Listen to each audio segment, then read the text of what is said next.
이 시간에 믿음의 발걸음이라는 제목으로 말씀을 나누기 원합니다. 교회에 있으면 아이들이 자라는 것을 이렇게 보게 됩니다. 처음에는 엄마 품에 안겨서 왔던 아이들이 바리바리 교회를 뛰어다니는 모습을 보면은 어찌나 이렇게 기쁘지 않을 수가 없습니다. 제가 그 정 간사님의 막내딸 아린이를 처음 봤을 때가 돌이었거든요. 근데 그때는 엄마 품 그리고 유모차에서 누워만 있었던 아이가 바리바리 막 뛰어다니는 거 보면은 매우 신기합니다.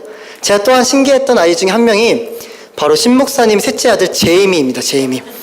정말 그 제이미가 그 기어다니는 거 보셨나요? 얘가 기어다닐 때 한쪽 손을 땅에 딛고는 온몸으로 이렇게 흔들면서 초스피드로 기어다녔어요. 저는 그때 그 모습을 잊지 못하는데요. 근데 어느덧 그 아이가 일어나더니 걸어다니고 자신의 누나들을 졸졸졸 따라다닙니다. 아이들은 이렇게 성장하는 것을 보고 어른들은 흐뭇해하죠. 이렇게 컸구나, 이렇게 다니는구나. 우리의 신앙도 이런 것이 아닐까 생각해 봅니다.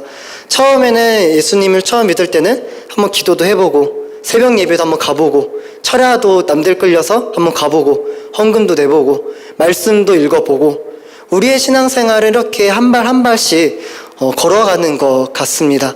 그렇게 신앙생활을 하다 보면은 저도 스스로 뿌듯하고 다른 사람들도 진짜 아름답게 생활을 하는구나 라는 이야기를 듣기도 하죠. 오늘의 말씀에는 한 명의 사람이 등장합니다. 그 사람이 어떻게 믿음의 발걸음을 내딛는지, 그 신앙 가운데 어떻게 믿음의 길을 걸어가는지를 한번 살펴봤으면 좋겠습니다. 그러기 위해서는 저와 함께 이 말씀 속으로 들어가야 되는데요. 제가 또 초등부 전도사잖아요. 그래서 좀 유치할 수 있으나 그래도 같이 말씀을 이렇게 잘 들어주셨으면 좋겠습니다. 지금 예수님께서 계신 곳은 갈릴리 가나라는 동네에 있습니다. 사실 예수님은 이 동네에 처음 오신 것은 아니에요. 그리고 예수님이 지금 오셨을 때 많은 사람들이 예수님의 오심을 보고 환영합니다. 그들이 왜 환영했냐면 요한복음 2장에 혼인잔치, 물이 포도주로 바뀐 그 자리가 바로 가나안 이 지역이었기 때문이에요. 그래서 많은 사람들이 예수님이 오셨다는 소식을 듣고 기억하고 좋아합니다. 왜냐하면 그때 당시 그 연회장에 왔던 사람들은 다 알았거든요. 물이 포도주로 바뀌었고 그 일을 하신 것이 예수님이고 그 예수님 때문에 우리의 즐거움이 끊어지지 않았구나. 그래서 그들은 예수님이 오신 것을 보고 환영했습니다. 그리고 또한 예수님이 오신 것을 보고 환영한 사람들이 있었어요. 당시 유대인들은 1년에 3번씩 예루살렘으로 가서 성전에 가서 예배를 꼭 드려야 했습니다. 제사를 드려야 했죠. 그래서 이 갈릴리 지역에 살고 있는 사람들 또한도 유대인들도 예루살렘에 내려가서 제사를 드려야 했어요. 그런데 당시 예루살렘에서 제사장들이 하지 말아야 할 짓, 소를 팔고 양을 팔고 짐승을 팔고 또 환전을 하는 큰 나쁜 짓을 했었거든요. 그때 예수님이 그 사람들 다 쫓겨내시잖아요. 근데 그 모습을 본 갈릴리 사람들은 어땠을까요? 자신들은 힘들게 어렵게 양을 끌고 왔는데 항상 지금까지 제사장들이 너 그거 안 돼, 다른 걸 사, 비싸게 팔고 언제나 그 마음에 그들의 악한 모습을 보고 진짜 너무 나쁘다, 너무 악하다. 근데 예수님이 딱 나타나시더니 그들의 악한 모습을 다 척결시키시는 거예요. 근데 그 예수님을 갈릴리 가나에서 만났으니 사람들이 당연히 반가워할 수밖에 없습니다. 만약에 이 땅에 지금 예수님이 이런 모습으로 오신다면 환영했을 것 같아요. 물이 포도주를 바뀌어가지고 끊임없는 즐거움을 준다면 저희 주일학교 아이들이 끊임없이 하는 말이 심심하다는 말이에요. 심심해요, 놀아줘요. 예수님이 이 땅에 오셔서 그들에게 포도주를 바꿔서 즐거움을 주시잖아요. 만약에 이 시대에 예수님 오시면 끊임없는 즐거움을 주실 것 같아요. 그 즐거움 속에 살아간다면 그 예수님을 거부할 사람이 어디 있겠습니까? 여러분 그 동탄에 여기 교회에 들어오시면 이 주차 대란이 항상 일어나요. 오늘도 일어났어요. 아시잖아요. 주차 끌고 오면 옆에 차들 막 세워놓고 불법의 도시.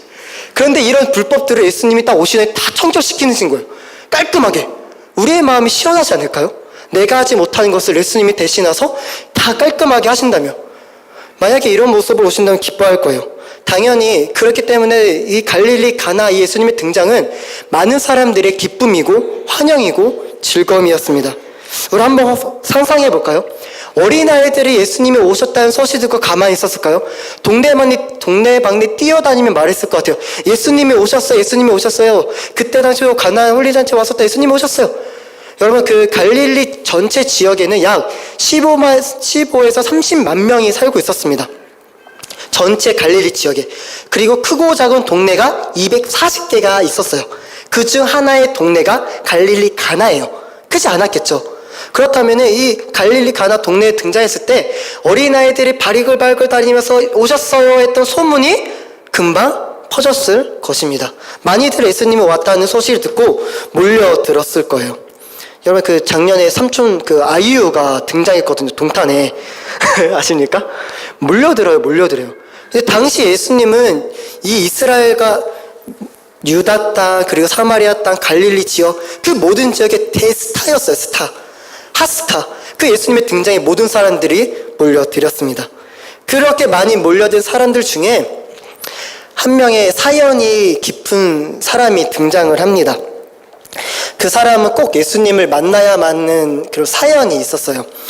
여러분, 혹시 그 사랑의 리퀘스트 기억나십니까?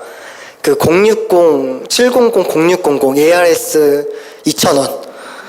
그 어린아이들, 이렇게 난치병, 희귀병 걸린 아이들이 등장하면서 연예인 또는 가수가 그 아이의 사연을 이렇게 소개를 하잖아요. 그러면 이제 그 가장 하이라이트, 그 가수가 나타나서 이렇게 노래를 부르면서 그 힘든 아이의 모습이 따다 등장하면은 ARS 번호 돈이 따다다닥 올라가는, 이 오늘 등장한 사람도 그런 가슴 아픈 사연이 있었습니다. 뭐냐면은 자신의 사랑하는 아들이 죽어가는 거예요. 이 자식을 키우면은 아플 수 있죠. 감기 걸릴 수 있고, 독감 걸릴 수 있고, 때로 심하면 폐렴도 걸릴 수 있어요. 하지만 중요한 나을 희망이 있잖아요. 약을 먹이고 병원을 데리고 가면 나을 희망이 보여요. 근데 이 사람에게는 희망이 없는 거예요. 그 자신이 사랑하는 아들을 볼 때마다 점점 죽어가는 모습. 먹지를 못하고, 반응하지 못하고, 땀은 너무 흐르고, 열은 점점 고열을 올라가고, 사경을 헤매는 그 아들의 모습을 보는 아버지의 마음은 어땠을까요? 그 아버지는 당시 왕의 신하였습니다. 당시 유대인들은 절대 빈곤인데, 왕의 신하는 어느 정도의 부유층에 속해요. 그는 어느 정도 자신의 자본이 있었습니다. 자신이 가지고 있는 모든 돈과 할 수 있는 모든 역할을, 모든 것을 다 끌어모아서 자신이 사랑하는 아들을 위해 투자가 아닌 헌신하지 않았을까요? 자녀를 살리기 위한 부모의 마음은 시대를 초월하고 똑같습니다. 이 왕의 신하도 이 간절한 사연을 가지고 예수님께 왔어요. 당시 예수님 옆에는 항상 열심히 지키고 있던 사람들이 있으니 바로 제자들이에요. 12명의 제자들은 항상 예수님을 호위했어요. 아무나 예수님한테 오지 못하도록. 그래서 말씀 읽으면 어린아이들이 예수님께 확 다가섰을 때 제자들은 다 막아버리잖아요. 당시 많은 사람들이 몰렸고 예수님 옆에 제자들이 호위하고 있고, 하지만은 이 가슴 아픈 왕의 신하의 이 사연은 제자들도 막지를 못했어요. 많은 사람들이 길을 열어줬어요. 당신은 그 가슴 아픈 사연이 있기 때문에 예수님을 꼭 만나셔야 합니다. 모든 사람들이 그의 길을 열어주셨습니다. 왕의 신하는 예수님께 다가가 말을 합니다. 한번 같이 읽어볼까요? 47절 말씀입니다. 한번 읽도록 하겠습니다. 그 47절 같이 시작. 그가 예수께서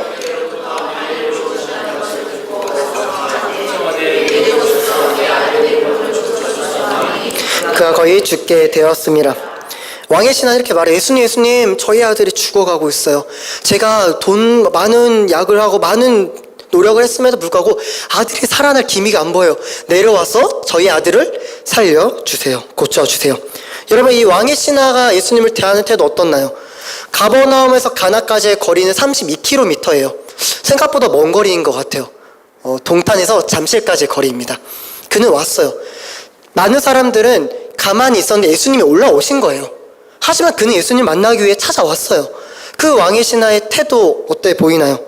그런데 그를 대하는 예수님의 태도가 좀 이상합니다. 예수님이 그래 좋아, 내가 가서 너희 아들을 고쳐줄게. 그래야지 우리가 알고 있는 예수님 같은데 이렇게 말씀하지 않으십니다. 48절에 예수께서 이르시되 너희는 표적과 기사를 보지 못하면 도무지 믿지 아니하리라. 믿지 않는데요. 당장이를 고쳐줄 줄 알았는데 믿지 않는다고 말씀하세요. 지금까지 예수님은 예수님을 찾아와서 요청하는 모든 사람들 다 치유해 줬어요. 심지어 예수님께 요청하지 않았음에도 불구하고 치료도 하셨어요. 여러분 혈류증 걸린 여인 기억하십니까? 자신이 혈류증 걸렸는데 차마 예수님한테 예수님 저 좀 고쳐주세요 말을 못했어요. 왜냐 밝히면 죽을 수도 있기 때문에. 그냥 그의 옷자락만 닿았으면 좋겠다 했는데 그 옷자락만 닿는데 진짜 났어요. 예수님은 찾아오지 않았음에도 치유하실 수가 있습니다. 그런데 예수님은 지금 와서 요청했음에 불구하고 고쳐주지 않으시는 거예요. 너는 나를 믿지 않는구나 라고 말씀하십니다. 우리 좀 더 이 예수님과 왕의 신하의 대화를 살펴봤으면 좋겠습니다. 우리가 이렇게 신앙생활을 하면은 주님께 기도하고 간구를 하잖아요. 그런데 우리가 때로는 기도와 간구할 때 하나님이 그거 너 욕심이야, 너 그거 잘못 구하는 거야 하면은 죄송해요 주님, 내가 욕심이었어요, 그렇게 하는 게 당연하죠. 당연합니다. 제가 키가 좀 크고 싶었어요. 제가 좀 키가 작잖아요. 키가 작은데 제가 몇 살 때 키가 크고 싶다는 마음이 들었냐면은 22살, 23살 때였어요. 양복을 입었는데 핏이 안 나오는 거예요. 그렇지만 내 키가 178 좀 컸으면 좋겠다 해서 예수님께 기도했어요. 그 나이에. 예수님 좀만 더 키가 크면 안 될까요? 들어줬을까요? 욕심이에요. 이거는 정욕이고. 예수님이 아니야, 성모 너 그거 구하는 거 아니야, 만족해야지, 잘못 구하는 거예요. 우리가 신앙생활하면 잘못 구하면 예수님이 말씀하세요. 너 그거 아니야, 그렇게 하면 안 돼, 깨달아야 되죠. 돌아봐야 돼요. 그런데 이 신하는 이렇게 말해요. 예수님께서 너는 나를 믿지 않는구나 이 말을 듣고는 이렇게 말합니다. 신하가 이르되 49절에 주여 내 아이가 죽기 전에 내려오소서. 방금 읽은 이 49절 이 말씀 주여 내려오소서, 이 말이 예수님 그래도 제가 다시 한번 부탁하니까 좀 내려와 주실래요? 이렇게 부탁하며 말한 것이 아니에요. 예수님 내려오라고요. 아닌 것 같죠? 이 내려오소라는 이 언어가 보니까 카타베티라고 명령어로 사용해요. 이 명령을 예수님께 하고 있는 거예요. 예수님 내려오라고요. 내 아들 죽어가니까 내려오라고요. 이 단어가 언제 쓰였냐 봤더니 예수님이 십자가에 못 박혔을 때 그 밑에 예수님을 조롱하는 사람들이 있었어요. 예수 너가 하나님의 아들이야? 그럼 어떻게 봐? 내려와봐. 카타베티 내려오라고. 네가 성전 선다며, 네가 하나님의 자녀라면 구원할 수 있다며 너가 내려와서 너 자신 스스로를 구원해봐. 내려와봐. 이 단어가 지금 이 말이에요. 이 왕의 신하는 지금 예수님께 뭐라 하고 있냐면 명령하고 있는 거예요. 네 예수라며 내려와야지. 내가 말하고 있잖아. 그의 사연이 다른 이들에게 감동적일지 몰라도, 그의 사연으로 예수님께 가까이 올 수 있을지 몰라도 정작 예수님께 다가섰을 때 그는 예수님께 명령합니다. 예수님의 명령을 따라야 할 자가 오히려 예수님께 명령해요. 예수님께 순종해야 할 자가 오히려 예수님을 자신의 말로 순종시키려 합니다. 예수님을 자신의 말로 움직이려 하는 거죠. 당신은 당신은 내 말대로 따라야 해. 다시 한번 물어볼게요. 이런 왕의 신하의 태도가 좋아 보입니까? 믿음이 없다고 말씀하신 예수님의 진단은 매우 정확했습니다. 그가 먼 거리를 왔으나, 그가 노력했으나, 그가 예수님께 요청했으나 그 안에는 믿음이 없었습니다. 왕의 신하뿐만 아니라 그 지역 갈릴리 예수님을 보고 싶었던 모여들었던 모든 사람들을 향한 예수님의 말씀이기도 해요. 너희들은 다 믿음이 없구나. 이런 믿음 없는 신하에게 예수님은 이렇게 말씀하십니다. 가라, 내 아들이 살아있다. 우리 같으면은 버르장머리식 하면 나한테 명령을 해? 때로는 주일학교 아이들이 저한테 명령을 해요. 전도사한테. 당황스러워요. 그럼 때로 혼내기도 해요. 야, 감히 네가, 여러분 예수님이에요. 도움을 요청했는데 네가 감히 나한테 명령을 해? 하지만 예수님이 이렇게 말씀하십니다. 가라, 가라. 사실 이 가라라는 이 짧은 그 한마디는 명령어예요. 오히려 예수님은 그 왕의 신하에게 명령하십니다. 그 예수님의 말 한마디에 왕의 신하의 잘못된 생각이 바뀌어요. 내가 예수님을 명령했던 잘못된 생각이 바뀝니다.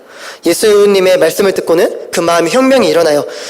예수님 없이 내 혼자 갈 수 가도 되는구나. 그의 잘못된 생각에서부터 빠져나오게 됩니다. 그리고는 그 안에 뭐가 들어가냐면은 바로 믿음이 들어갑니다. 우리 한번 50절의 말씀 함께 한번 읽도록 하겠습니다. 50절 말씀 읽습니다. 예수께서 이르시되 가라, 내 아들이 살아있다 하시니 그 사람이 예수께서 하신 말씀을 믿고 가더니 집으로 집으로 내려가는 그의 마음은 어땠을까요? 분명 올라왔을 때는 예수님 데리고 가야 돼. 빨리 데리고 가야지. 아들 살려야 돼. 그런 초조하고 불안했던 그 마음으로부터 그는 자유케 돼요. 살아있으니 나는 가면 되겠구나. 올라왔던 그 답답했던 마음으로부터 벗어나게 됩니다. 그는 내려갈 땐 혼자가 아니에요. 왜냐하면 말씀을 믿는다는 것은 하나님이 함께 하시기 때문입니다. 요한복음 1장 1절에 태초에 말씀이 계시니라 이 말씀이 하나님이시니 말씀이 곧 하나님이시라. 내려가는 그 길에 종들을 만나게 되죠. 주인이시여 아이가 살아났습니다. 아드님이 회복되었어요. 그러나 그는 마땅히 막상 기뻐만 하지 않아요. 확인을 해요. 언제니 그 시간이? 그 시간이 바로 7시예요. 예수님이 가라 내 아들이 살아있다 말씀하셨던 그 시간을 그는 확인합니다. 자, 53절을 보면은 온 집안이 다 믿게 되었더라. 아들을 살리러 왔는데 그는 온 집안을 구원시키게 됩니다. 그가 만약에 믿음의 발걸음이 아니라 순종하는 마음이 아니라 그냥 가라니까 가야지 그랬으면은 아들을 살릴 수는 있었을 거예요. 하지만 자신의 가족을 구원하지는 못했을 것입니다. 그가 믿음의 발걸음을 내딛었기에 가능했습니다. 우리가 오늘의 이 스토리를 통해서, 이 말씀을 통해서 믿음의 발걸음을 내딛기 위해 해야 할 것은 무엇일까요? 말씀을 통해 우리 2가지 정도를 함께 살펴보도록 하겠습니다. 첫 번째로 우리의 위치를, 나의 위치를 알아야 합니다. 이 왕의 신하의 위치는 예수님보다 아래예요. 맞죠? 예수님보다 아래죠. 하지만 그는 잊어버려요. 내가 예수님보다 위에 있다고. 그래서 그는 예수님께 명령을 했습니다. 여러분, 보통 명령은 어디로부터 내려오나요? 명령은 위에서부터 아래로 내려옵니다. 명령은 상관이 부하에게 명령을 하죠. 전쟁이 터지면 명령을 내려요. 전쟁이 터졌으니 전군은 앞으로!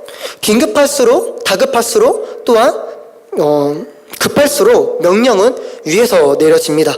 당연히 평안하고 어느 정도의 의견을 조율할 수 있을 때는 상관과 부하가 서로 의견을 나누죠. 하지만은 전쟁 터졌는데 급해 죽겠는데 거기서 상관님 전투가 아닌 것 같아요. 제 의견 좀 들어주세요. 그런 말이 안 돼요. 전진 앞으로 하면 달려가야 돼요. 아들이 곧 죽게 되고 있는 이 다급한 상황 속에서 그는 어떻게 했을까요? 그 명령을 따라야 했습니다. 하지만은 요즘 사람들 명령을 듣기를 싫어해요. 일반 우리가 사회생활 해도 상관이 나한테 명령하는 거에 대해서 거부감이 있어요. 왠지 나는 명령을 따를 수밖에 없는 작은 존재인 것 같고 좀 초라해 보이고 난 이거밖에 안 되고 내가 언젠가 저 자리에 올라가서 나 또한 명령하리라. 우리가 그런 마음을 가지거든요. 왜 그럴까 생각해 봤어요. 왜냐면은 만왕의 왕이시고 이 세상에 다스리시고 계시는 하나님의 그 명령 또한 듣지 않는데 하물며 사람들의 명령을 우리가 좋아할까요? 우리 사람들은 하나님의 명령조차 거부하기 때문에 사람들의 명령 듣기를 싫어합니다. 하나님께서 에덴 동산을 만드셨어요. 그리고 아담과 하와를 그곳에 두셨죠. 매우 사랑스럽게. 근데 중요한 건 하나님이 에덴 동산에 무엇을 주셨나요? 정중앙 딱 한가운데 딱 보일 수 있는 선악을 알게 하는 나무를 심겨주십니다.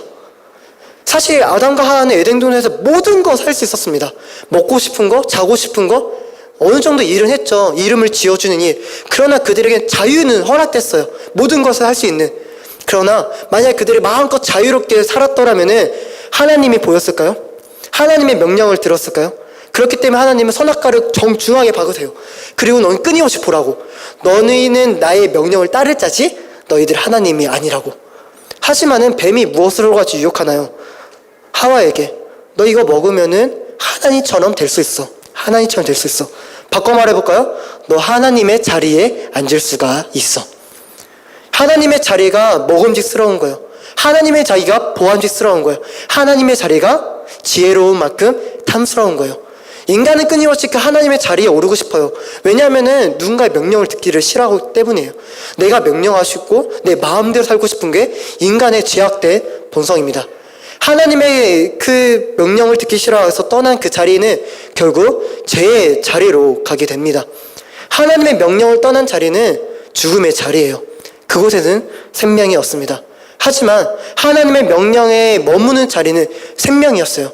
창세기 2장 17절에 선하게 알게 하는 나무의 열매 먹지 말라. 먹는 날에는 반드시 죽으리라. 바꿔 말하면은 먹지 않으면 너희는 살 수 있어. 하나님의 명령을 듣는 것이 사는 거예요. 명령을 듣지 않는 것이 죽는 거고요. 오늘 예수님께서 가라, 내 아들 살아있다. 무엇을 주시는 거예요? 아들의 생명을 주시는 거예요. 너 나의 명령 들으면 넌 살 수 있어. 하지만 그는 처음에 그 말을 들었을 때 믿지 않았습니다. 여러분, 그 왕의 신하가 예수님보다 높았던 그 자리, 명령했던 자리에서 어떻게 내려오게 되었나요? 끊임없이 예수님 내려오세요, 내려오세요, 내 말대로 하셔야죠 했던 그 예수님보다 높았던 자리에서 그는 어떻게 내려오게 되었나요? 그것은 바로 말씀 때문에 내려오게 됩니다. 예수님은 딱 한마디 던지셨어요. 가라. 그 가라는 예수님의 말 한마디에 왕의 신하의 잘못된 자리에서 내려오게 됩니다. 내 위치가 예수님께 명령해야 할 위치가 아니라 내 위치가 예수님의 명령에 순종해야 하는 위치구나. 제가 요즘에 허파에 바람이 들었는지 사고 싶은 게 많아진 거예요. 어느 정도 좀 사야죠. 꾸밀 필요는 있다 생각합니다, 저도. 근데 돈도 없으면서 막 옷도 사고 싶고 전자기기도 사고 싶고 심지어 차에 이것저것을 꾸미고 싶은 거예요. 여러분, 제 차가 올해로 몇 살이냐면은 17살이 됐어요. 좀 오래된 차예요.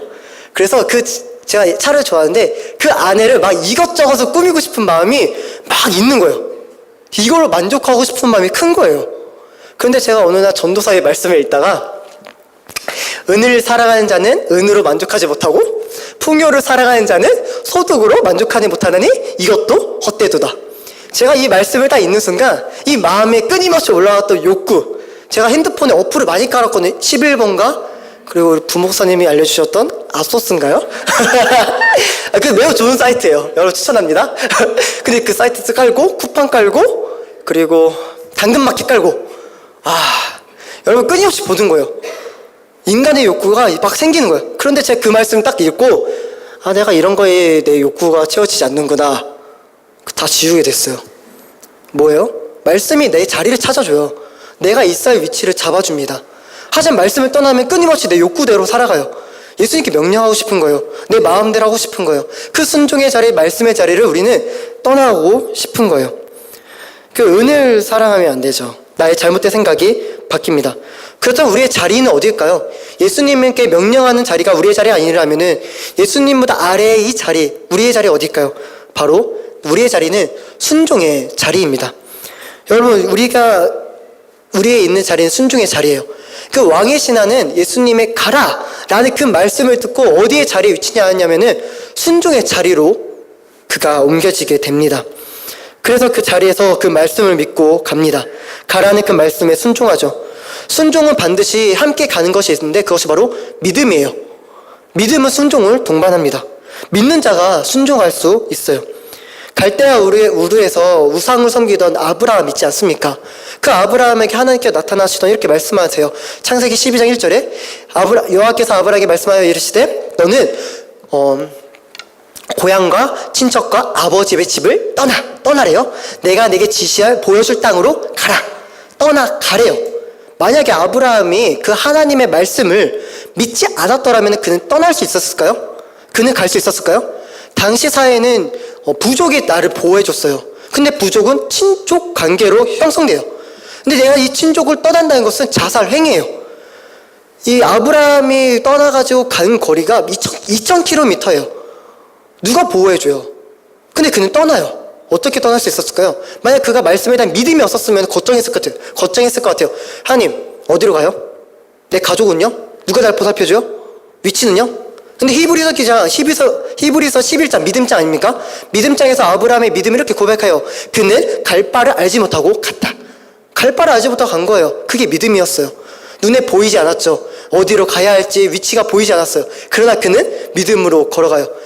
여러분, 그 왕의 신하 믿고 갔나요? 믿고 갔어요. 봤나요? 못 봤어요. 가라, 내 아들 살아있다. 그래요? 예수님 잠시만 기다려보세요. 제가 영상통화를 해서 내 아들이 살아있는지를 좀 확인을 해보고 가야 될 것 같아요. 할 수 있었어요? 못해요. 가는 거예요. 보이지 않았어요. 그 길은 믿고 가는 거예요. 그것이 바로 순종입니다. 그 믿음으로 그 길을 왕의 신하는 걸어갔습니다. 우리의 자리는 바로 이 순종의 자리예요. 예수님이 가라 말씀하시면 가보는 게 우리의 자리예요. 어디로 가야 할까요? 괜찮아요. 눈에 당장 보이지 않아도 괜찮아요. 왜냐하면 그 말씀을 믿으면 되기 때문에. 여러분, 그 명령을 하잖아요. 예수님 말씀하시잖아요. 그 말씀에 대한 책임은 누구한테 있을까요? 명령한 자에게 있어요. 성관이 명령을 내리잖아요. 그 책임은 누구한테 있죠? 성관한테 있어요. 제가 담임 목사님 이렇게 말씀을 하세요. 이거 하면 돼요. 누구한테 책임 있는 거예요? 담임 목사님한테. 그래서 제가 마음이 편해요. 시키는 걸 하면 되기 때문에 마음이 편해요. 여러분, 예수님이 말씀하세요. 이 세상 만물 창조하신 분이 말씀하세요. 그 말씀을 따르면 돼요. 왜냐하면 그 책임은 누구한테 있어요? 예수님께 있기 때문에요. 그 왕이시나 내가 갔는데 아내가 구박하면 어떡하지? 예수님 데리고 오지 않았다고 나한테 뭘 하면 어떡하지? 괜찮아요. 그 책임은 누구한테 있어요? 예수님한테 있기 때문입니다. 이런 믿음의 발걸음을 매우 잘 걸어갔던 분이 계십니다. 그분은 바로 예수님이세요. 예수 그리스도. 사실 예수님도 누가 가라고 했어요. 누가 가라 했을까요? 하나님이 가라 했어요. 아들아, 가라. 쉬웠을까요? 하나님의 아들의 그 신의 자리에서 인간의 아들의 자리로 간다는 게 쉬웠을까요? 쉽지 않았어요. 예수님 뻔히 그 길이 보였어요. 예수님이 가야 할 길은 고난의 길, 핍박의 길, 그리고 그 끝에는 뭐가 기다리고 있나요? 죽음. 가라고 말씀하신 하나님의 말에 예수님은 순종합니다. 하지만 예수님도 믿음이 있었어요. 어떤 믿음이었을까요? 그것은 바로 나의 죽음을 통해 누군가를 살릴 수 있다는 거. 아들아, 너가 가야, 너가 죽어야 살릴 수 있는데 어떡하니? 다른 방법이 없잖니? 우리가 다른 걸 해봤자 될 수가 없어. 너가 죽어야지 가능해. 예수님은 그 말을 믿고 갑니다. 여러분, 마지막에 예수님께서 그 겟세마네 동산에서 기도를 하시잖아요. 매우 우리가 잘 알고 있는 기도죠. 예수님, 하나님, 아버지와 원하건대 나의 원대로 마시고 아버지의 뜻대로 해주세요. 내가 피할 수 있으면 이 잔을 피하고 싶어요. 여러분, 제 기도의 모습을 보면은 하나님 좀 우리 이건 좀 아닌 것 같아요. 제가 좀 피할 수 있으면 좀 피해주세요. 이렇게 약간 딜하는 식으로 했을까요? 히브리서 5장에 이렇게 말해요. 그는 심한 통곡과 고통으로 간절한 소원을 하나님께 올려드렸다고. 심한 통곡과 눈물 흘리며 기도했어요. 예수님, 하나님, 내가 이 잔 너무나도 피하고 싶어요. 간절했어요. 하지만 예수님은 순종할 수밖에 없었습니다. 그의 잔이 죽음의 잔이고 그의 잔이 십자가의 잔임에도 불구하고 그는 그 잔을 마실 수밖에 없었습니다. 왜냐? 살려야 하기 때문에. 그래서 예수님은 그 골고다 언덕을 걸어가시잖아요. 어떻게 걸어가셨을까요? 믿음으로 걸어가셨을 것 같아요. 한 발짝 한 발짝 십자가를 짊어지고 자신을 조롱하는 자들의 조롱을 맞으며 핍박을 맞으며 그 길을 걸어가십니다. 왜냐하면은 하나님께서 이루실 것을 보았기 때문입니다. 성도님, 우리는 어떤 발걸음을 걷고 내 인생길을 걸어가고 있나요? 교회 오는 발걸음은 어떤가요? 오늘도 또 주일이고 수요일 예배이구나. 또 가야 되네. 막 귀찮은데. 내가 집에 들어온 발걸음이 오늘 또 힘들겠네. 재미도 없고 집에 가봤자 즐겁지도 않은데. 직장 생활하러 직장에 가는 발걸음을 오늘도 또 상관한테 시달리겠네. 저 사람 또 봐야 돼. 우리의 발걸음 생각보다 내 생각으로 가득 차 있어요. 과연 우리가 이런 식으로 내 삶의 길을 걸어간다면은 우리 예수님, 우리 하나님이 보시고 이거 기특하다, 그래도 잘 살고 있다, 그렇게 보실까요? 아니요. 가슴 아파하실 것 같아요. 예수님이 우리 가운데 이미 길을 열어주셨어요. 예수님의 그 길의 끝자락은 죽음으로 끝난 것이 아닌 부활로 끝나요. 생명이었어요. 우리가 걸어갈 그 길, 가정 가고 직장 가고 교회 가는 그 모든 길의 여정이 울퉁불퉁하고 오르막길처럼 보이나 그 끝은 우리에게 죽음은 아닙니다. 우리에게는 부활이 있고 우리에게 소망이 있어요. 그 생명이 있고 희망이 있기 때문에 하나님은 끊임없이 우리 보고 가래요. 그 길이 비록 힘들지라도 그 길을 걸어가래요. 예수님이 걸어가셨기 때문에 우리는 걸어가야 합니다. 나 또한 갔으니 너도 가봐라. 예수님은 그 전쟁 터지면은 상관을 전쟁 앞으로 하고 자기는 피할 수 있잖아요. 근데 우리 주님은 그렇게 하지 않으세요. 전쟁 앞으로, 모두 전군 앞으로 하고 예수님 먼저 가 있어요. 다 길을 열어주셨어요. 그리고 따라오래요. 나 따라오면 돼. 힘들었지? 괜찮아. 내가 위로해 줄게. 하나님은, 예수님은 끊임없이 우리의 길 가운데 인도하시고 그 길을 함께 하십니다. 그런 나의 발걸음에 우리 주님께서 함께 하신다면은 비록 그 길이 울퉁불퉁하고 힘들지라도 우리가 걸어갈 수 있지 않을까요? 시편 119편 105절에 주의 말씀은 내 발의 등이요 내 길에 빛이시니라. 결국 주의 말씀이 내 삶에, 내 발에 길이 되고 빛이 돼요.